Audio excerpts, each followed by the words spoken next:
Guess what? This is Law & Order SVU Season 3, Episode 22, Competence. We open up and we're at the precinct. This grandma-looking lady there with the coolest natural hair, white from here forward, gray from here back, whatever. Anyway, she's there to report a rape. Stabler says, "All right, have you seen a doctor yet?" "Oh, no, dude, this isn't for her. This is for her daughter, Katie." Mom doesn't know any of the details except that she's pregnant. Katie is 22. And you see Stabes kind of peg her as like this overprotective mom, and he's not wrong. But then we realize what the problem is. Katie has Down syndrome. So after the intro, Katie is talking to Benson. This actress is killing it. You can kind of tell right off the bat that Katie does not understand sex and all of its implications.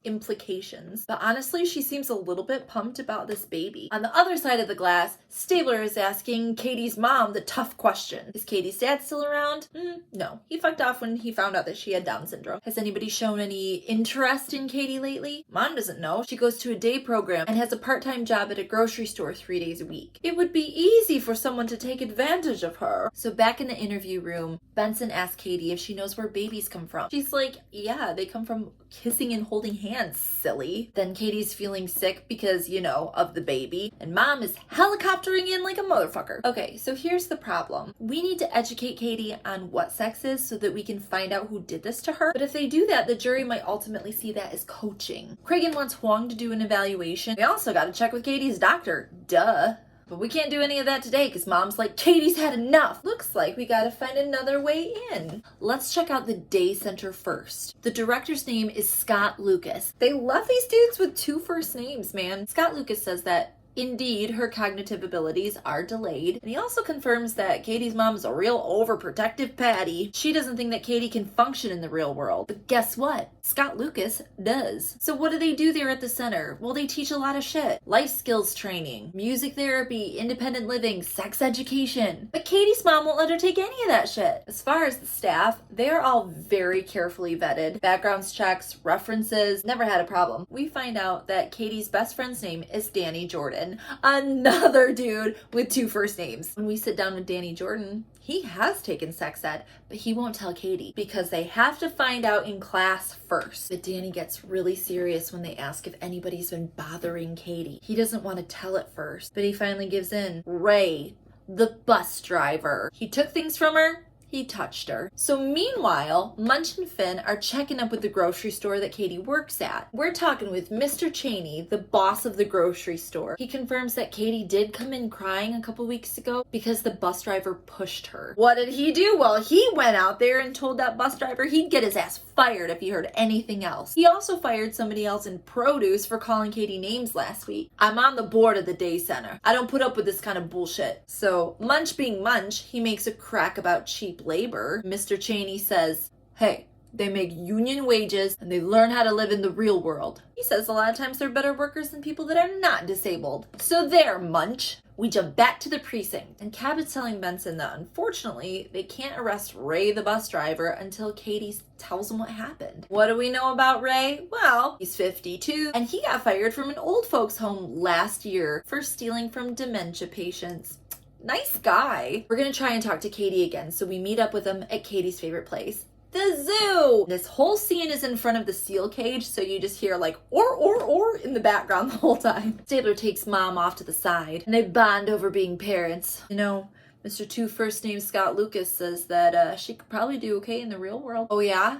Well, I put Katie out in the world this much, and look what the fuck happened. She's got a point. So Benson and Cabot are over with Katie, and when they start asking about the bus driver, she's shutting down. She doesn't want to tell because something bad will happen to Mama. I wonder who planted that idea. Nothing bad is going to happen, I promise. She comes clean. She says that, yeah, Ray stole her necklace, and he pinches her. He told her he was gonna hurt her and her mom if she said anything. The second that Katie starts getting upset, Mom swoops in and takes her away. But we didn't quite get enough proof at all that Ray raped her. We did get enough for a search warrant, so let's go check this guy's apartment out. Munch and Finn head in, and it is a total dump. 3 seconds after they walk in the door, they find her necklace. He's not even trying to hide it.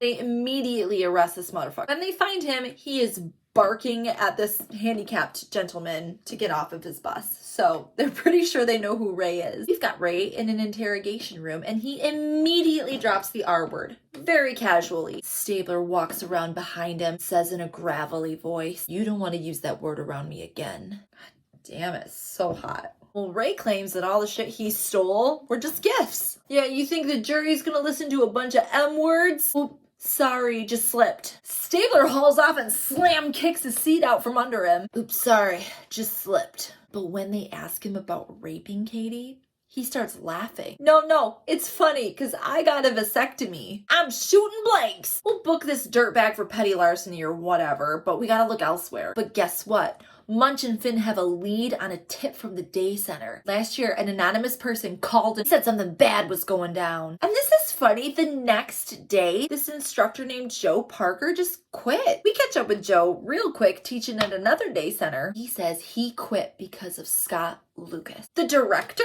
Apparently he got a client pregnant. Okay, Scott Lucas, start talking. Okay, listen, last year a 17-year-old client turned up pregnant. She was so scared and she blamed it on me, but DNA confirmed it wasn't. It was another client. In fact, we started our dating classes so that this wouldn't happen again. Ugh, another dead end. We really need Huang to evaluate Katie, but we gotta get Mom to go for it first. So Stabler's gonna go take another crack at it. Mom's tsunami is a whole bunch of emotional trauma all down the front of Stabler before finally agreeing to let Katie see a therapist, which she clearly also needs. So Dr. Huang is finally able to sit down with Katie. And guess what? Remember that kid Danny? That's not just her best friend, it's her boyfriend. They kiss and they hold hands. It dawns on Katie that Danny gave her her baby because that's where she thinks babies come from. So we're catching up with Mom and Scott Lucas is also right there. Mom's like, obviously we're terminating this pregnancy. Scott Lucas is like, excuse me, did you talk to Katie about it? Is full on advocating for Katie and it is beautiful. She can't keep this baby. And you hear a voice go, why? We turn around and it's Katie. She's heard everything and she is upset. Why don't I get to be a mommy? Appointment is the next day and Benson meets the two of them there at the clinic. She's got a subpoena for the tissue for a DNA sample. But guess what? Scott Lucas is here too, and he throws down an injunction pending the outcome of a hearing. What kind of hearing? Oh, just one to decide if Katie is capable of deciding whether or not she can keep the baby. I just spit everywhere. But there's a problem. Cabot's like, if she's found competent enough to keep her child, she'll be found competent enough to have sex. Okay, well, in the meantime, let's have this like CV testing or something. We can get tissue from the uterus for a paternity test. As a bonus, they'll be able to find out if the baby has Down syndrome because there's like a 50% chance that he will. They don't even make it to Katie's house and Mom is running out. Katie is missing! Guess who else is missing? Danny! Maybe they're together? Yep. They do their detectiving and track them down and find out that they've been buying diapers, bottles, ginger ale for her upset stomach. Katie even applied for a job at the bodega. We finally catch up with them at this hotel that they're staying at together. Katie's got soup on the stove and offers dinner to Benson and Stabler. They're doing really well. Danny comes home and they say that they're getting married. It's great. But first we gotta go to the precinct. Mom is waiting there in a huff and immediately accuses poor Danny of abducting and raping her daughter. He says he didn't have sex with Katie, but he did tell her what sex was. But she didn't believe him. Katie said, that's not sex, that's exercising. You know, when you pull down your pants and sit on someone's lap. Okay, Katie, who the fuck taught you how to exercise? Mr. Cheney, the grocery boss. Katie said that Mr. Cheney said it would stop hurting when she got better at it. Ugh. I wrote here, we get this shiny motherfucker in here, maybe because he's bald? Anyway, Mr. Cheney denies everything, but the second they say the word pregnancy, he lawyers up. But wait just a second, because this random dude is like, hi, are you Alex Cabot? Yes, this is she. Boom, she gets served. So did Huang. Served by who? Scott Lucas. Why? Because he wants a shrink and a lawyer to testify that Katie is competent enough to keep her baby. Cabot's kind of all about it, but her boss, Liz fucking Donnelly, tells her she's gotta make it go away if you testify that she's competent. Oh, that's the name of the episode. Everybody drink. You'll lose the rape case for sure and he'll go free. But Cabot has a plan. She's gonna try and convince Katie's mom to not terminate the pregnancy. That's your plan? Good fucking luck. I've sacrificed everything to be a good mother, including Katie's right to live her own life. Boom! Truth bombs! Not an effective strategy because mom disagrees. We jump to the hearing. Cabot is testifying how Katie and Danny were like doing a great job. The other counsel gets up and is like, were you aware that Katie set fire to her stove last year? I've set fire to my own stove. Huang testifies, and then they put Katie on the stand. Oh, you think you want to be a mom? How do you feed a baby? What do you do if a baby has a fever? How do you change a baby's diaper? Katie starts getting upset. She's bawling and saying, I can do lots of things. Mom can't take it and stands up. Enough! She ends up giving up guardianship of Katie. My bosses are gonna have my ass. But hang on, Cabot, because guess what? DNA is back. And Cheney is the father. Guess what else? The baby doesn't have Down syndrome. Guess what else? When we go back to talk to Katie, she says that Mr. Cheney got mad at her once because she walked in when he was exercising with Marianne. Uh-oh, for Cheney. So we jump to an interrogation room with a necklace Mr. Cheney, as in he has no neck, because it's just back that ends at his head. Also, his super good looking lawyer is there. Cabot walks in with Katie in tow. Congratulations, dickwad. You're having a boy. Handsome lawyer's like, well, we'll take sexual misconduct. Thank you. Fuck you. There's no way. Oh, come on. You don't want to embarrass Katie on the stand again, do you? Do you? Here's what we're going to offer. 1 count of rape 2 for Katie. He does 10 years. Katie's standing there and she's got one hand on her sassy hip, staring this rapist down. Yeah. Handsome lawyer starts scoffing. We'll take our chances in court. Oh, I thought you'd say that. Cabot whips out a big old manila envelope and it's got a whole bunch of pictures of children in it. Recognize any of these? Oh, you don't? Do you need help?